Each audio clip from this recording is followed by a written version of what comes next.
Personne ne sait le nom de l'inventeur de premières lunettes, mais nous savons qu'elles étaient inventées autour de l'an 1268.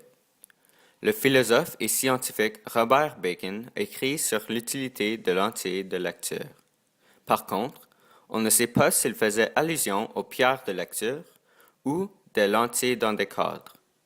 La majorité d'historiens croient que quelque temps entre 1285 et 1289, un moine dominicain, Alessandro Spina de Pise, Italie, a copié une paire de lunettes de quelqu'un qui voulait garder son invention secrète. Les premières paires de lunettes étaient créées en mettant des loupes de lecture en fixation d'os, de métal ou de cuir. Ils avaient une forme de deux petites loupes avec les poignées rivetées ensemble pour former un V inversé qui pourrait être balancé sur le pont du nez.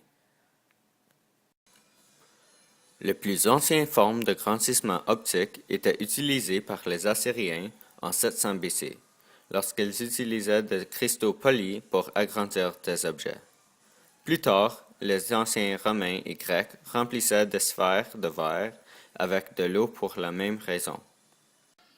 L'empereur Néron est dit d'avoir utilisé le premier monocle, une émeraude tenue devant un œil comme une lentille pour mieux voir à des distances. Quelque temps entre le 11e et 13e siècle, des moines utilisaient des pierres de lecture. Ces pierres ont été faites en coupant des sphères de verre en demi et en les mettant sur le texte ou des illustrations nécessitant un grossissement. Il n'y a aucune preuve de quelqu'un ou un groupe de personnes qui étaient contre ou qui ont essayé de bloquer cette technologie. Aucun danger n'était associé aux lunettes dans les vieux temps. Par contre, dans le présent, nous savons que l'utilisation constante de lunettes crée une dépendance et donc la restauration naturelle de la vision est entravée. Aussi, ça augmente la vitesse dont la vision diminue. Un autre danger est que lorsque tu tombes, il est possible que la lunette brise et le verre coupe vos yeux ou votre visage.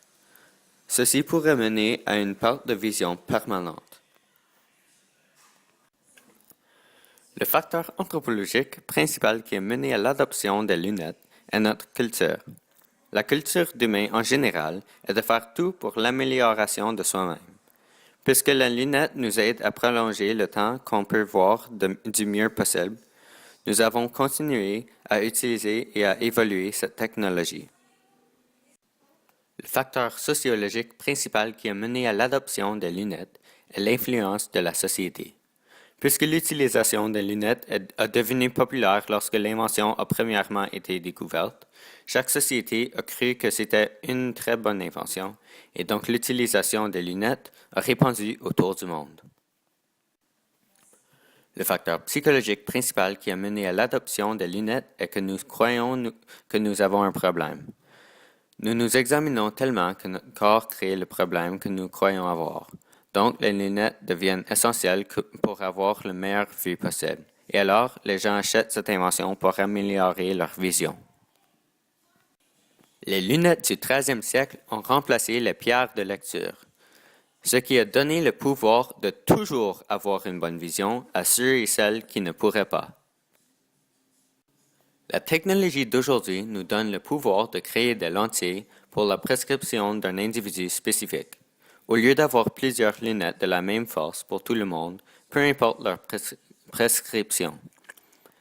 Ceci permet aux gens de ne pas avoir de migraine ou de vision moins bonne qu'ils pourraient l'avoir. Les lunettes ont définitivement changé notre société pour le meilleur. Les lunettes permettent à ceux et celles qui n'ont pas une bonne vision de voir bien. Sans les lunettes, il y aurait trop de dangers pour l'utilisation de beaucoup d'autres inventions. Par exemple, les voitures. Sans les lunettes, il y aurait beaucoup plus d'accidents sur les rues. Voici un extrait d'un épisode de Proud Family où Sugar Mama conduit sans ses lunettes.